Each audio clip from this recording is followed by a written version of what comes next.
بخاری شریف کی سب سے پہلی حدیث نمبر 1 ہے انما الاعمال بالنیات۔ اب یہ حدیث نبی پاک صلی اللہ علیہ وسلم نے فرمائی، اور ہم تک یہ حدیث کیسے پہنچی تو میں آپ کو سند حدیث پیش کرتا ہوں کہ بخاری شریف کی پہلی حدیث انما الاعمال بالنیات، یہ میں نے حدیث کس سے سنی؟ میں نے یہ حدیث سنی مولانا طارق جمیل سے۔ مولانا طارق جمیل نے سنی مولانا عبداللہ سے، مولانا عبداللہ نے سنی مولانا خیر محمد سے، مولانا خیر محمد نے پڑھی انور شاہ کشمیری سے، انور شاہ کشمیری نے پڑھی مولانا محمود الحسن سے، مولانا محمود الحسن نے پڑھی مولانا قاسم نانوتوی سے، مولانا قاسم نانوتوی نے پڑھی عبد الغنی مجددی سے، عبد الغنی مجددی نے پڑھی شاہ اسحاق سے، شاہ اسحاق نے شاہ عبد العزیز سے، شاہ عبد العزیز نے شاہ ولی اللہ سے،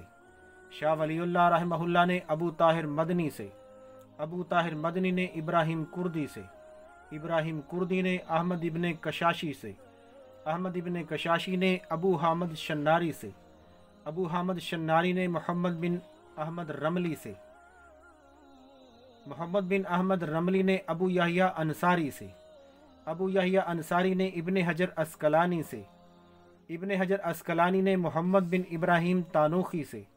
محمد بن ابراہیم تانوخی نے احمد بن ابی طالب سے، احمد بن ابی طالب نے حسین بن مبارک زبیدی سے، حسین بن مبارک زبیدی نے عبد الاول سے، عبد الاول نے عبد الرحمن مظفر داؤدی سے، عبد الرحمن مظفر داؤدی نے احمد سرخسی سے، احمد سرخسی نے محمد یوسف سے، محمد یوسف نے امام بخاری سے، امام بخاری نے امام حمیدی سے، امام حمیدی نے سفیان ثوری سے، سفیان ثوری نے یحییٰ بن سعید سے، یحییٰ بن سعید نے محمد بن ابراہیم سے، محمد بن ابراہیم نے علقمہ بن وقاص لیثی سے، علقمہ بن وقاص لیثی نے حضرت عمر سے، اور حضرت عمر رضی اللہ تعالی عنہ نے محمد الرسول اللہ صلی اللہ علیہ وسلم سے یہ حدیث سنی۔ اللہ پاک ہمیں حدیث پر عمل کرنے کی، اس کو سمجھنے کی اور سنت پر عمل کرنے کی توفیق عطا فرمائے، آمین ثم آمین۔